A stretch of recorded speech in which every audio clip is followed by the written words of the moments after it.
It's not my problem. But I still want to be respectful to you.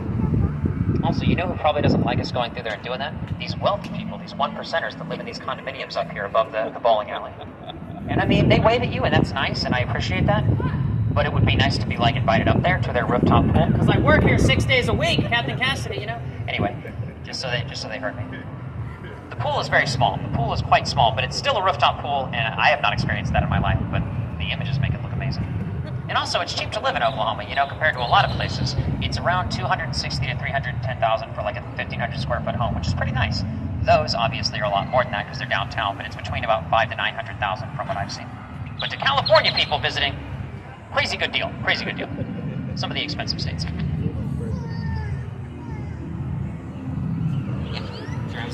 Yeah, we can meet at Fuzzy's.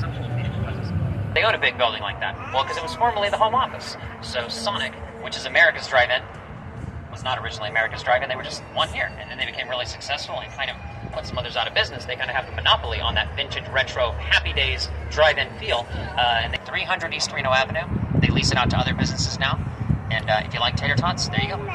We didn't invent them, but we perfected it. We perfected it. The Wacky Packs, you know, they gave you all that, but we'll do it. We'll do it. So this on the right is what I would usually spin the boat around at and say, look at Niagara Smalls. I call it Niagara Smalls. Well, I can't call it that now. I got another name for it. Niagara Fails, and it's disappointing, but at least I got something, okay? In Spanish, I learned out waterfall is cascada. Correct me if I'm wrong, but I got one for that too. Casnada. It's not a waterfall. So, sorry, but kind of weird to say this. We were a segregated part of the United States where only Native American people could live, which is why it was called Indian Territory.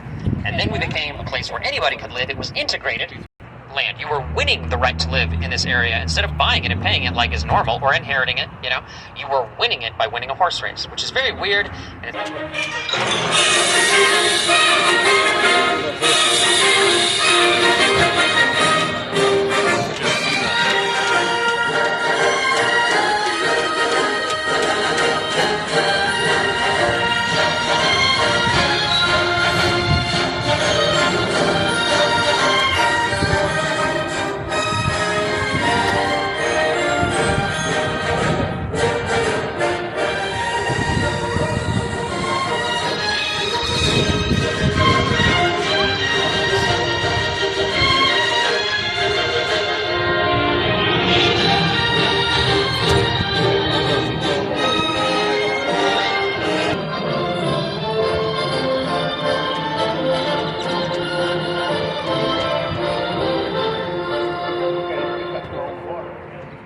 Alright, so no, you don't have to play the Magnificent Seven theme, but boy, I think it helps. I really think it helps. And it was a magnificent thing. It was grand. It was the job that I do on these statues. There's several cliches that always go with land runs, and some of it's accurate, or it's from a source of truth. But this is always said, everybody cheated. I have heard those exact words. Just so often, everybody cheated. No! Most people didn't cheat. They were a minority. They were a small percentage of people that did a land run. And there's other negative associations with this, but no. Something else I learned in multiple languages was a little bit about the land run. So, the world's largest horse race, or according to Google Translate in Spanish, La Carrera de Caballos Más Grande del Mundo. So, either way, the world's largest horse race. And the bearded guy driving the carriage. So that was him in his 40s, now he's in his 60s. Still alive, though, in his age, being almost 70. When he was growing up, according to his biography, his family did this, and he knew his great-grandfather was one of the people doing this thing. Whereas my family, it was my great-great-great-grandfather, so